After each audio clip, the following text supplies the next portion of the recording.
कदर करनी है तो जिंदगी में करो। चेहरे से कफन उठाते वक्त तो नफरत करने वाले भी रो पड़ते हैं। इंसान की कदर इसकी जिंदगी में करो, मरने पर तो गैर भी कंधों पर उठा लेते हैं। यूं ही नहीं होती जनाजों में भीड़, यूं ही नहीं होती जनाजों में भीड़।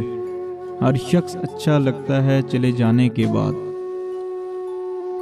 गरूर किस बात का साहब, आज मट्टी के ऊपर कल मट्टी के नीचे। तुझे तेरी औकात का उस दिन पता चलेगा ऐ इंसान, जब लोग तुझ पे मट्टी डालकर हाथ भी तुझ पे ही झाड़ेंगे। तरस जाएंगे पहले जैसा देखने के लिए।